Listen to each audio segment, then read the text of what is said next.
বিসমিল্লাহির রহমানির রহিম। সম্মানিত ভিউয়ার্স, আসসালামু আলাইকুম। আজকে আপনাদের আমি দেখাবো কিভাবে একটা পূর্ণাঙ্গ পাসপোর্ট সাইজের ছবি আপনারা ফটোশপে তৈরি করবেন সুন্দরভাবে। তো আমরা চলে যাচ্ছি ফটোশপে। তো ফটোশপ ওপেন করে নিলাম আমি, ওপেন করা হয়ে গেছে। তো আমরা পাসপোর্ট সাইজ ছবি কি তৈরি করতে গেলে আমাদের যা করতে হবে, প্রথমে আমরা ফাইলে ক্লিক করতে হবে। করার পর আপনারা দেখতে পাচ্ছেন ওপেনে ক্লিক করার পর আপনাদের ছবিটা যেখানে আছে সেই ছবিটা আপনাকে সিলেক্ট করে নিতে হবে। তো আমি ছবিটা সিলেক্ট করে নিয়ে ওপেন করলাম। ওপেন করার পর ছবিটা একটু বড় করে নিলাম। নেওয়ার পর এখানে দেখতে পাচ্ছেন ক্রপ টুল। এই ক্রপ টুলে আপনারা ক্লিক করবেন। করার পর এখানে উপরে দেখতে পাচ্ছেন হোয়াইট আর ডি হাইট। তো আমরা এখানে পাসপোর্ট সাইজ ছবি তৈরি করার জন্য 40 mm, ডি হাইট 50 mm দেওয়ার পর আপনারা ইন্টার বাটন প্রেস করবেন। করার পর ছবির উপরে এসে এভাবে মাউস ড্র্যাগ করবেন। তারপর ছবিটা সুন্দর করে বাহুর দুই সাইড মিল রেখে কেটে ফেলবেন। আর সবসময় দেখুন যে এই পয়েন্টটা যাতে নাক বরাবর থাকে। তারপরে আপনারা ইন্টার প্রেস করবেন। ইন্টার প্রেস করার সাথে ছবিটি ক্রপ হয়ে যাবে। পাসপোর্ট সাইজের ছবিতে ক্রপিং হয়ে গেছে। তো ছবিটাকে একটু সুন্দর করতে গেলে আপনাকে যা করতে হবে, ছবিটা একটু ডার্কনেস আছে, তো আমি একটু ব্রাইটনেস দিয়ে নেব। কিভাবে দেব?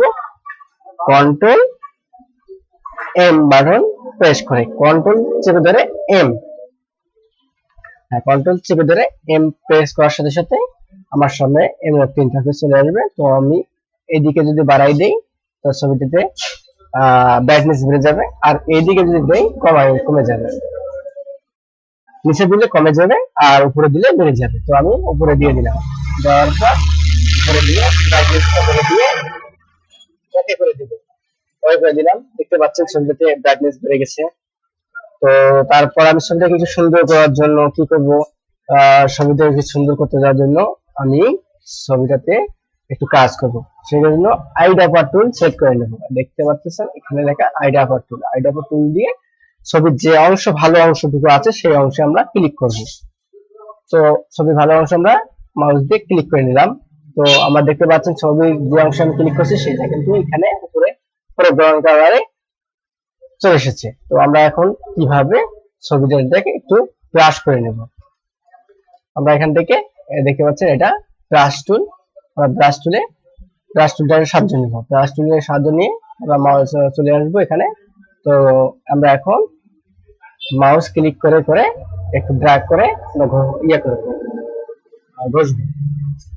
দেখতে পাচ্ছেন আমি মাউস ক্লিক করে ছবিটাকে পরিষ্কার করতেছি। দেখতে পাচ্ছেন ছবিটা কি পরিষ্কার হয়ে যাচ্ছে। আর এখান থেকে আপনারা ইচ্ছা মতো, এখানে কিন্তু অপাসিটি 100 থাকবে, আপনারা ইচ্ছা মতো বাড়ায় কমায় নেবেন। অপাসিটি হলেও বাড়ায় কমায় নেবেন। তো আমি ছবিটাতে কাজ ব্রাশ করতেছি। তারপর আমার যদি প্রয়োজন হয় ছবিটাতে আমি একটু চোখের অংশে একটু কালো করে দেব, সেক্ষেত্রে আমরা এই যে দেখতে পাচ্ছেন এই যে হাতের মতো চিহ্নটা বার্ন টুলের সাহায্য নিব। বার্ন টুলে মাউসের রাইট বাটন ক্লিক করার পর বার্ন টুল নেব। বার্ন টুল নেওয়ার পর আমরা মাউসের রাইট বাটন ক্লিক করে এই বৃত্তটাকে একটু বড় করে নেব। দেখতে পাচ্ছেন এই বৃত্তটা একটু বড় করে এটা যদি এদিকে ছাড়াই যত বড় মনে চায় আমি তত বড় করে নিতে পারবেন। তো আমি চোখের মাপের মতো করে নিলাম। দেখতে পাচ্ছেন ছবিটার চোখের অংশটুকু কালো হয়ে গেল। তো মোটামুটি ছবিটার কাজ শেষ। আমরা যদি চাই ছবির মাথায় একটু কালো করব, তবে আমরা ছবিটার মাউসের রাইট বাটন ক্লিক করার পর আমরা আবার ওভাবে মাউসের বৃত্তটাকে বড় করে নেব। তারপরে আমরা এভাবে কালো করে নিতে হবে। তো ছবিটা কাজ শেষ। এখন আমরা ব্যাকগ্রাউন্ড চেঞ্জ করে নিতে পারবো। ব্যাকগ্রাউন্ড চেঞ্জ করার জন্য আপনারা এখান থেকে এই দেখতে পাচ্ছেন এখানে ম্যাজিক টুল, ম্যাজিক ওয়ান টুল, এই টুলটা আপনারা ইউজ করবেন যদি আপনার পিছনের ব্যাকগ্রাউন্ড বা এক কালার হয়। তো আপনারা ইচ্ছা মতো ব্যাকগ্রাউন্ড চেঞ্জ করতে পারবেন। তো আপনারা এখানে শিফট বাটন চেপে ধরে ম্যাজিক টুল প্রেস করবেন।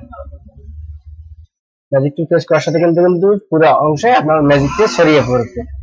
ছড়িয়ে পড়ার সাথে সাথে আপনারা শিফট বাটন চেপে ধরে বারবার ক্লিক করতে থাকবেন, ক্লিক করতে থাকবেন, তারপর ম্যাজিক কিন্তু সারা অংশ চলে যাবে, ছড়িয়ে পড়বে।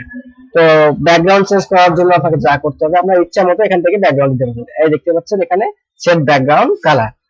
তো আপনার ইচ্ছা মতো এখান থেকে ব্যাকগ্রাউন্ড দিতে পারবেন। তো ব্যাকগ্রাউন্ড নেওয়ার জন্য যে কোনো ব্যাকগ্রাউন্ড নিতে পারবেন আপনারা এখান থেকে, লাল, কালার, সবুজ, রঙিন, ইয়েলো সবকিছু নিতে পারবেন। তো আমি গ্রিনটাই দিচ্ছি, গ্রিনটাই সবসময় চলে।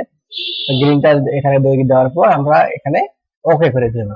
তারপর দেখতে পাচ্ছেন আমার এখানে ব্যাকগ্রাউন্ড কালারে গ্রিন কালারটা চলে এসেছে। তো আমরা এখন যদি ব্যাক স্পেস চাপি তাহলে এই গ্রিন কালারটা এখানে চলে আসবে। তো দেখুন কিভাবে চলে আসে। আমরা শুধু জাস্ট ব্যাকগ্রাউন্ড চেঞ্জ করার জন্য ব্যাক স্পেস ক্লিক করলাম। দেখতে পাচ্ছেন বন্ধুরা ব্যাকগ্রাউন্ড চেঞ্জ হয়ে গেছে। এখন আপনারা যদি জানা এই ব্যাকগ্রাউন্ড আমি দেবো না, তাহলে আবার কন্ট্রোল জেড চাপবেন। চাপার পরে এখান থেকে আবার এই সেট ব্যাকগ্রাউন্ড কালারে যাবেন। যাওয়ার পর আপনারা যে কোনো কালার দিতে পারেন, মনে করেন যে আকাশি রঙের দিবেন। আকাশি রঙে ক্লিক করার পর আপনারা এখানে অভিযোগ ক্লিক করবেন। তারপরে আবার ব্যাক স্পেসে ক্লিক করবেন, আবার ব্যাকগ্রাউন্ড চেঞ্জ হয়ে যাবে। এবার আপনি ইচ্ছা করলে ছবিটাকে আপনি সেভ করে নিতে পারেন। তো সেই ছবি সেভ করার জন্য এখানে আবার ফাইলে যাবেন। যাওয়ার পর সেভ অ্যাজ এ ক্লিক করবেন। সেভ অ্যাজ ক্লিক করার পর এই ছবিটার একটা ফাইল নাম দিয়ে সেভ করবেন, ওকে করে দিবেন। ছবিটা কিন্তু এখন আমার ওইখানে সেভ হয়ে গেছে। আপনারা দেখতে পাচ্ছেন কোথায় ছবিটা ইয়ে করছি, এই যে ফটো দেখতে পাচ্ছেন আমার ছবিটা এখানে সেভ হয়ে গেছে। আপনারা এখানে সেভ করে নিতে পারবেন। তারপরে আবার আপনারা ছবিটা যদি প্রিন্ট করতে চান সেক্ষেত্রে আপনারা কন্ট্রোল এন বাটন প্রেস করবেন। কন্ট্রোল এন বাটন প্রেস করার জন্য প্রেস করার পর এরকম ইন্টারফেসে ওকে করে দিবেন। দেওয়ার পর ছবিটাকে আপনারা মুভ করে এই পেজে নিয়ে আসবেন। এই যে দেখতে পাচ্ছেন এটা মুভ টুল। এই মুভ টুলের সাহায্যে একটা ছবি এক জায়গা থেকে আরেক জায়গায় স্থানান্তর করা যায়। তো মুভ টুলের সাহায্যে আমরা ছবির উপরে ক্লিক করব। ক্লিক করার পর মাউস ড্র্যাগ করে ধরে এই ছবিটা এই পেজের উপরে নিয়ে আসবো। নিয়ে আসার পর কিবোর্ডের অ্যারো বাটন দিয়ে আমরা দেওয়ার পর এই ছবিটা আমরা পাসপোর্ট সাইজ ছবি প্রিন্ট করার জন্য, এখন একটা ছবি যদি প্রিন্ট করতে চাই তাহলে একটাই, আর যদি করে না আমরা এখান থেকে 4, 5টা, 8, 10টা ছবি বানাবো, তাহলে সেক্ষেত্রে জন্য শিফট অল্টার বাটন প্রেস করার পর আপনারা ছবিটা ধরে এরকম ড্র্যাগ করে মাউস ধরে ড্র্যাগ করবেন, এভাবে ড্র্যাগ করবেন, এভাবে ড্র্যাগ করবেন।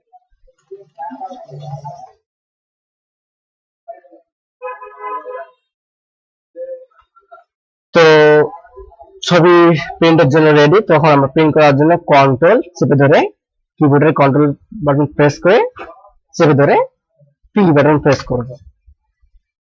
কন্ট্রোল প্লাস পি প্রেস করার সাথে সাথে আমাদের সামনে নিতে আসবে। আমরা টপ এখানে সেন্টার ইমেজ আছে, সেন্টার ইমেজে ক্লিক করার পর আমরা টপ থেকে অংশটা কেটে দেব, না হলে ছবি কিন্তু কেটে যাবে। এখন আমরা প্রিন্টে ক্লিক করব। প্রিন্টে ক্লিক করার পর পোস্টে ক্লিক করব। করার পর আমরা যে আমাদের যে প্রিন্টারে সংযুক্ত করা আছে সেই প্রিন্টারকে ক্লিক করে আমরা ওকে করে দেব। ওকে করে দিলে আমাদের ছবিটা পাসপোর্ট সাইজের ছবি প্রিন্ট হয়ে যাবে। তো আমি প্রিন্ট করে না দেখাইলাম না, আপনারা ওকে করলে কিন্তু প্রিন্ট হয়ে যাবে। তো ভালো থাকেন, সুস্থ থাকেন। ভিডিওটি ভালো লাগলে অবশ্যই চ্যানেলটা সাবস্ক্রাইব করবেন।